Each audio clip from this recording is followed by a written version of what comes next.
Carolina Insider is presented by Wells Fargo, official sponsor of Carolina Athletics.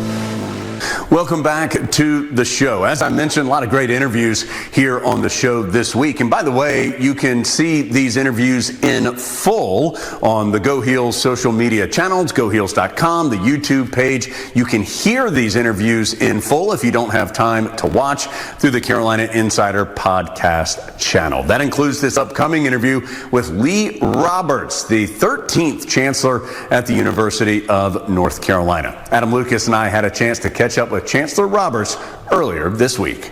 This is as volatile a time in college athletics as there has been. What can Carolina do to be ready for this volatile time and to be prepared for the future? Obviously, an uncertain time in college athletics. I don't think anyone has really seen anything like it. And the challenge for us is that we can't keep doing things the same way that we've done historically. We have a phenomenal history and tradition in Tar Heel athletics, really unparalleled, I think, if you look across the country. And we're also competing at a higher level in more sports than really anybody else. When I talk about wanting to be number one nationally, head and shoulders the best, in athletics, in a lot of ways, we're already there. You have to look far and wide to find another athletics program that is fielding as many sports as successfully as we are. There's not a lot of places where winning multiple national championships in one academic year is considered normal, almost routine.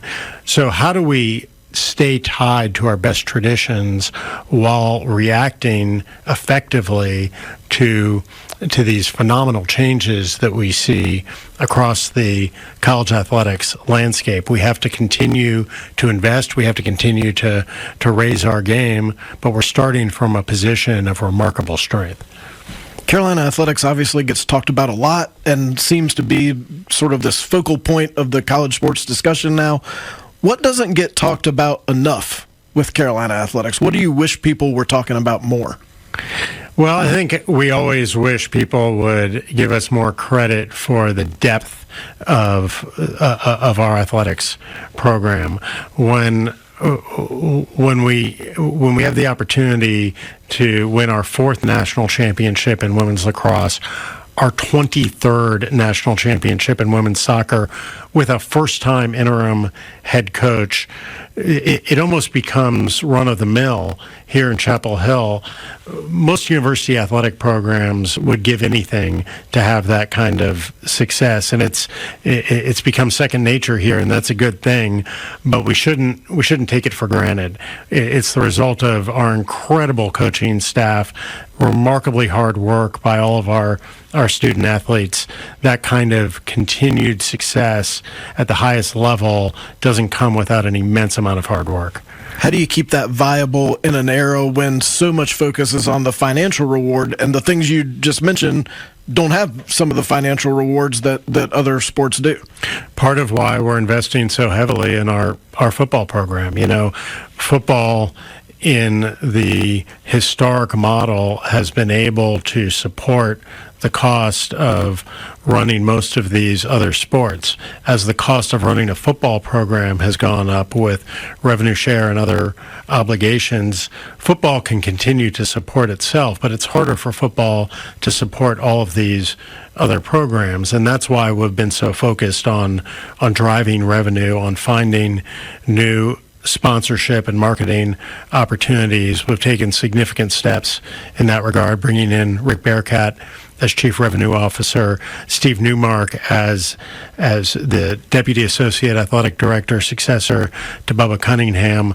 Both of those guys have spent their careers driving revenue, maximizing revenue opportunities, and we and all of our peers are going to have to continue to be as aggressive and as creative as we possibly can on that front. Can you take us maybe a little bit through Bill Belichick and why Coach Belichick ended up being the right choice for Carolina football, and what this experiment has been like understanding we haven't kicked the ball off yet, but what this experiment has been like in your relationship with Coach. Well, I'd say in a lot of ways, the experiment, and I think that's the right word, has already been successful. If you just look at the excitement around Tar Heel football, I think you have to go back to the 1980 season. That Bluebonnet Bowl. And the Bluebonnet Bowl to match the level of enthusiasm that we see around Tar Heel football. You know the statistics about season ticket sales. We increased the prices by 25% and still sold them out earlier than we think we ever have. We also sold out all the single game tickets to Tar Heel football. It's been a long time since we did that before we played the first game. So Coach Belichick's arrival here, I think, has been tremendously successful so far. He's worked really hard to integrate himself into the life of the campus, the life of the Chapel Hill community.